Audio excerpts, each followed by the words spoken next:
I'm sorry, but that outfit is a felony. A felony? You look like you got dressed during a server rollback. This is rare. So is good taste, apparently. You wouldn't know fashion if it dropped from a world boss. And you wouldn't know dignity if it had a die slot. That's rich coming from a guy wearing glowing boots with a robe, a helm, and a cape that all hate each other. It's called style. Look it up. It's called a cry for help. Wait, hold on. Did you really just change your outfit because somebody insulted your transmog?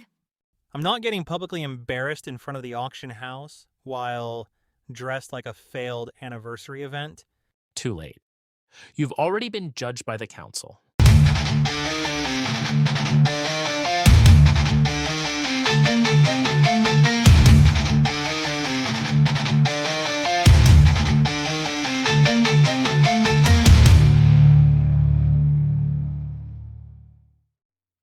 Welcome back to MMO Madness Behind the Troll Mask, the show where we take the weirdest parts of online gaming, peel back the excuses, and stare directly at the chaos underneath.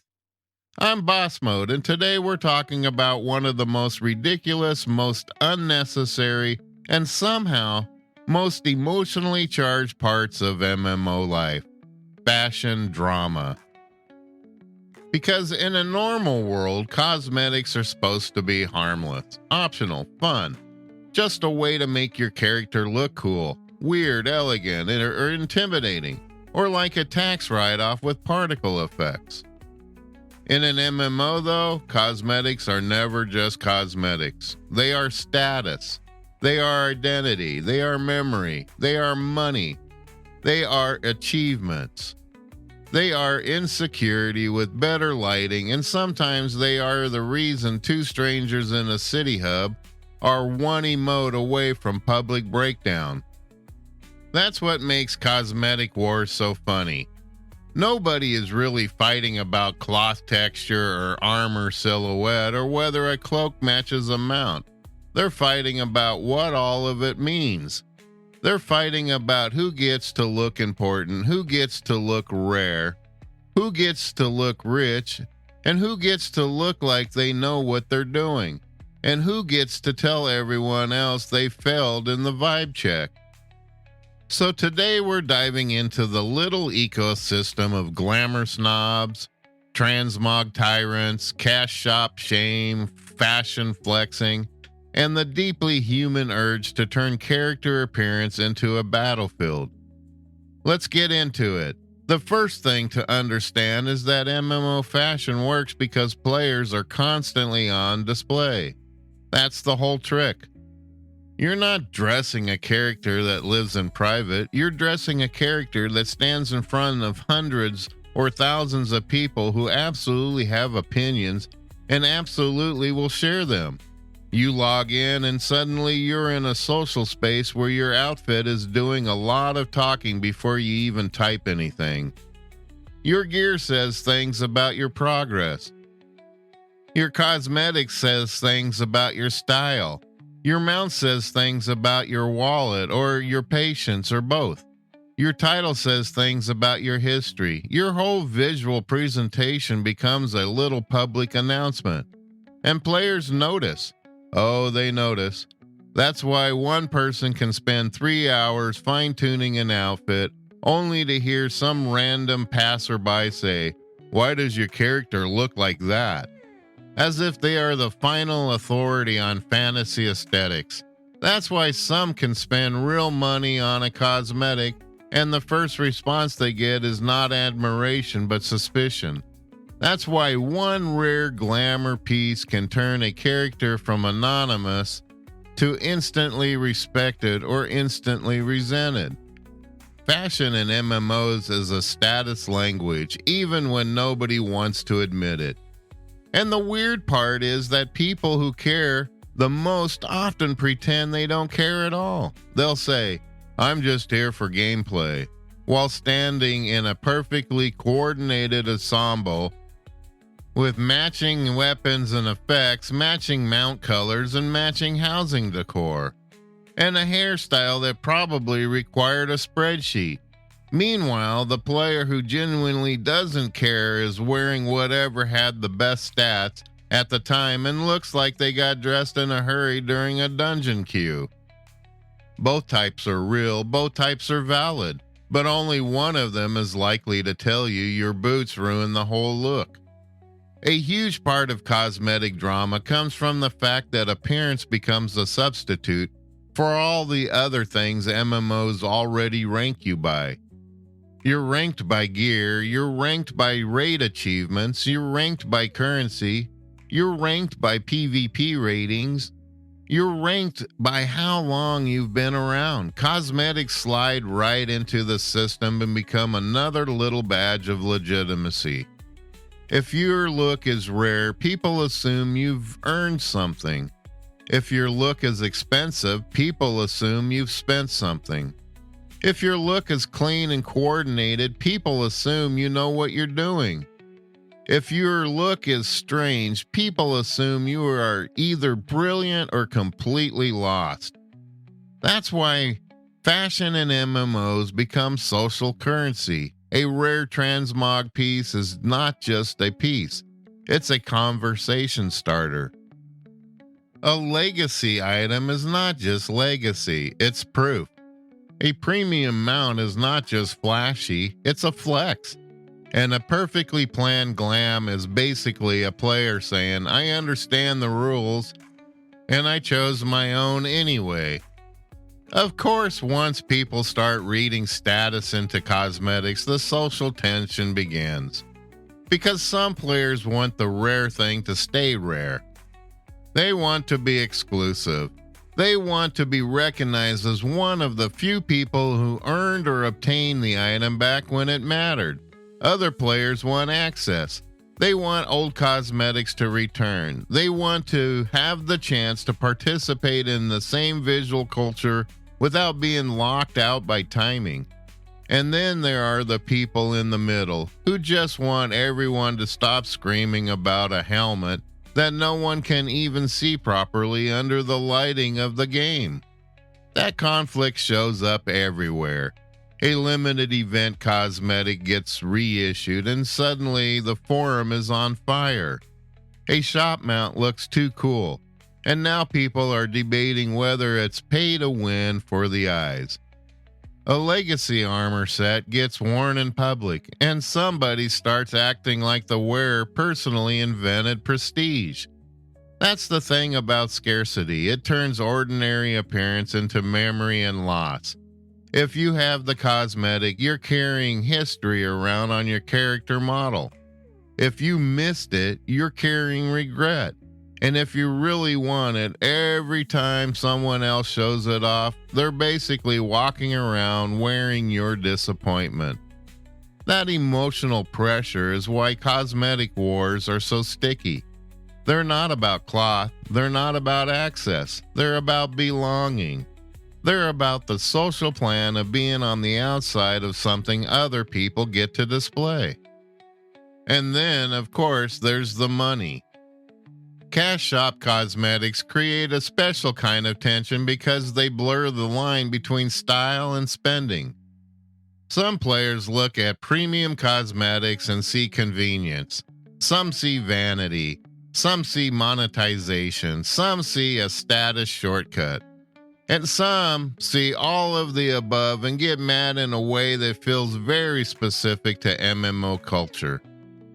There's a long-running argument in every MMO community about whether a cosmetic should be respected if it was bought rather than earned.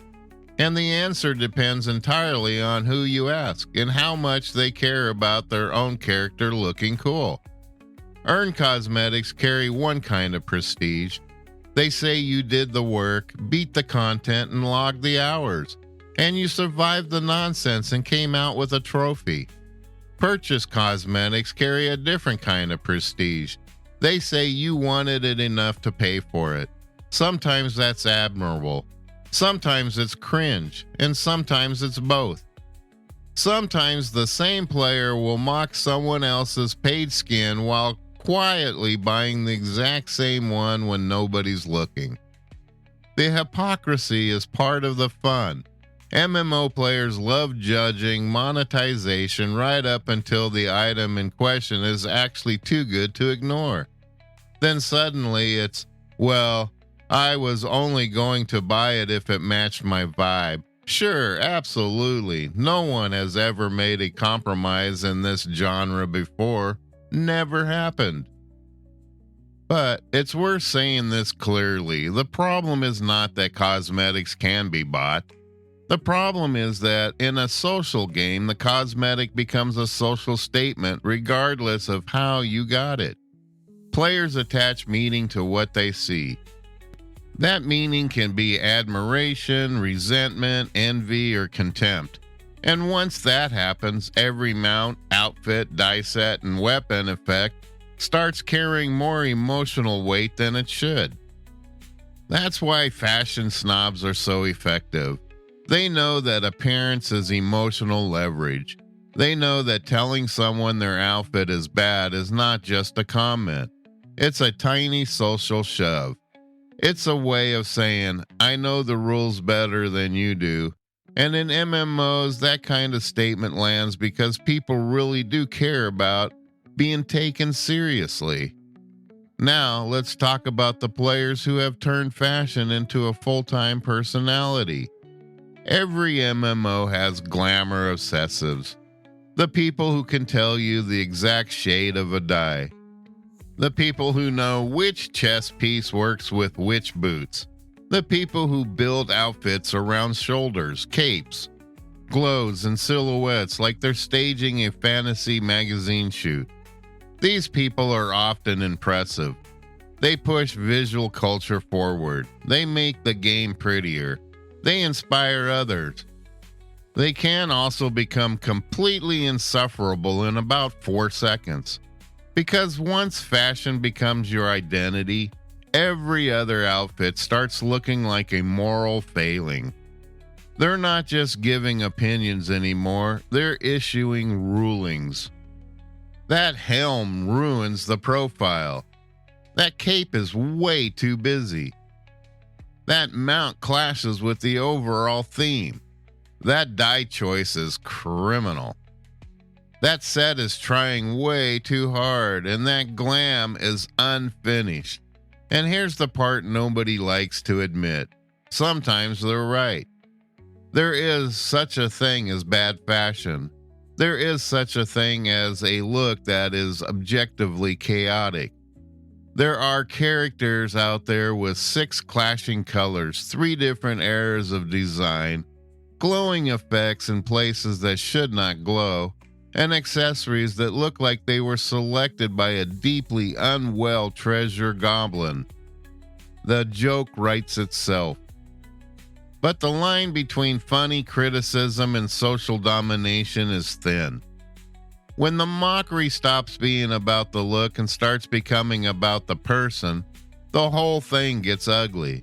That's where you stop hearing, I don't like your glam, and start hearing, you have no taste. That's not feedback, that's a power move. And the weirdest part is that the anti-fashion crowd can be just as performative. These are the players who swear they don't care what anyone looks like, then spend 10 minutes insulting somebody's outfit in public. They'll say the entire cosmetic system is meaningless, but the second they see a flashy mount or a premium skin, they're suddenly very interested in explaining why the person using it is shallow, fake, or trying way too hard.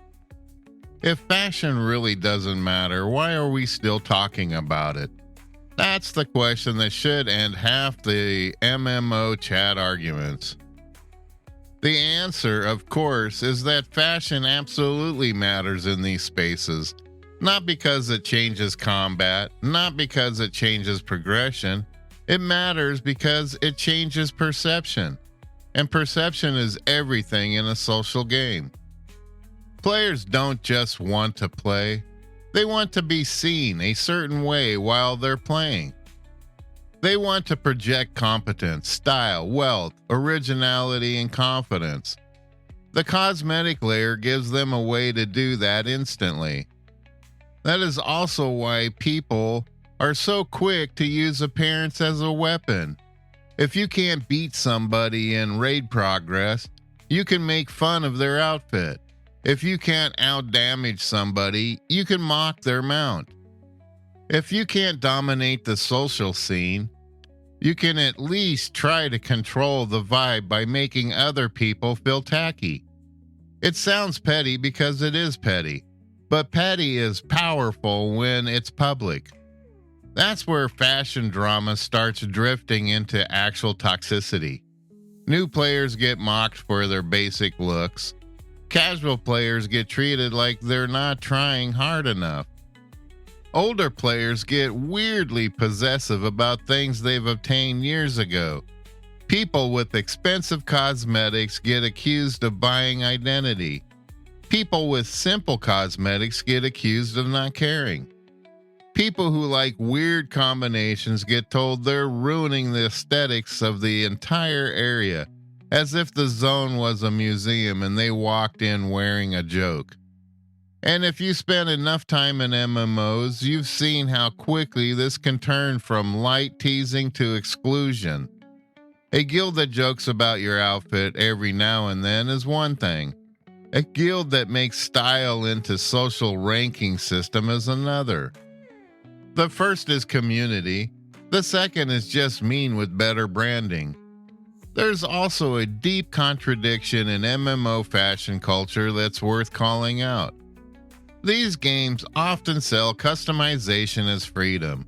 Make your character unique, choose your look, build your identity, and stand out, express yourself, be yourself. All that good marketing language.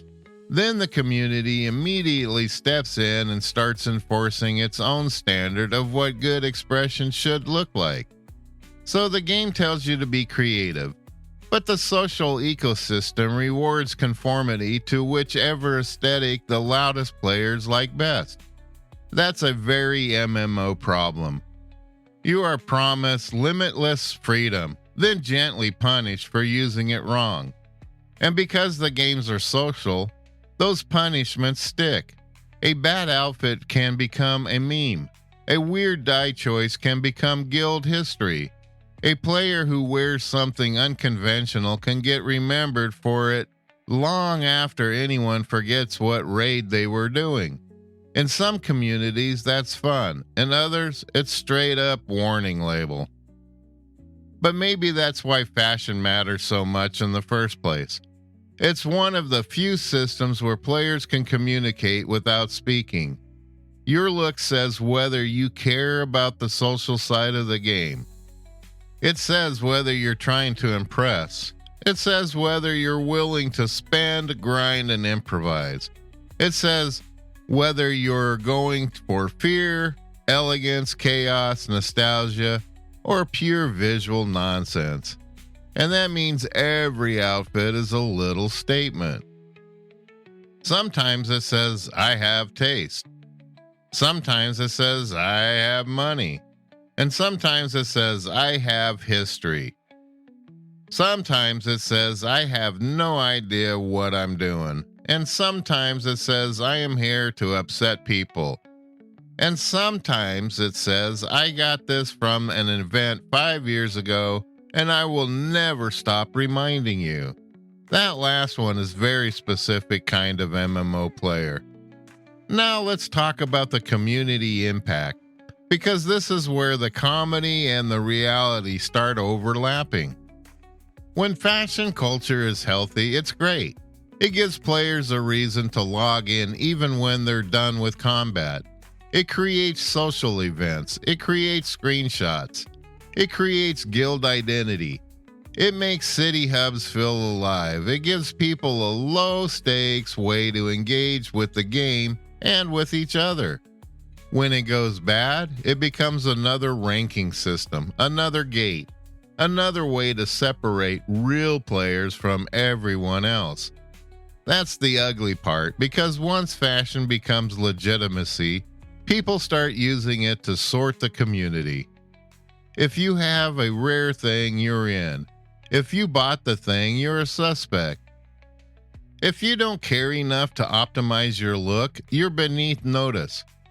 If you choose comfort or convenience over style, somebody will eventually act like that's a character flaw. This is also why fashion wars often overlap with elitism. It's never about the look, it's about whether the look proves you belong. And the moment people start asking that question, the conversation stops being about fun and starts becoming a border patrol. That's not the kind of social energy MMOs need more of.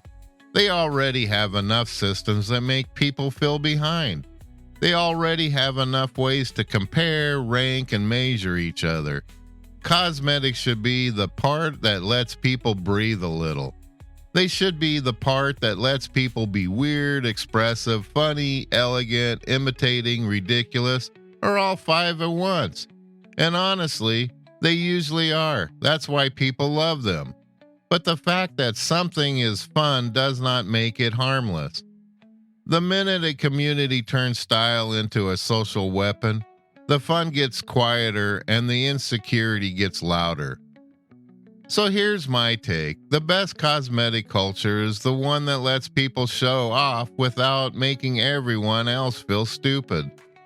Laugh at bad fits, celebrate the good ones, roast the truly cursed looks, absolutely. That's part of the game. But if your whole personality is telling strangers they're not allowed to wear something because you think you own the aesthetic, then you are not a fashion expert. You are just a hall monitor with a dye kit. And that, as far as I'm concerned, is where the comedy ends and the BS begins. Because at the end of the day, MMO fashion is a perfect little mirror for the genre itself. Its expression, status, vanity, memory, rivalry, and insecurity all mashed together into one giant customizationable mess. That's why it's funny. That's why it matters. And that's why people will still be arguing about boots in the city hub 20 years from now while pretending they're above it. They're not above it. Nobody's above it. That's the joke. So the next time you're standing in town and somebody tells you your outfit is bad, remember this. Maybe they're right. Maybe they're jealous. Maybe they're bored. And maybe they're trying to start something. Or maybe they just know that in MMOs, looking ridiculous is a contact sport. Send your comments, questions, fashion disasters, glamour beefs, transmog crimes, and the one cosmetic choice your guild has never forgiven you for at podcast@mmomadness.com. Because I want stories. I want the screenshots. I want the petty details. I want the stupid arguments that started over a cape and ended with somebody rage quitting Discord. And remember, in a world full of monsters, sometimes the most dangerous thing in the room is the guy with an opinion about your boots. I'm Boss Mode, and this has been MMO Madness Behind the Troll Mask.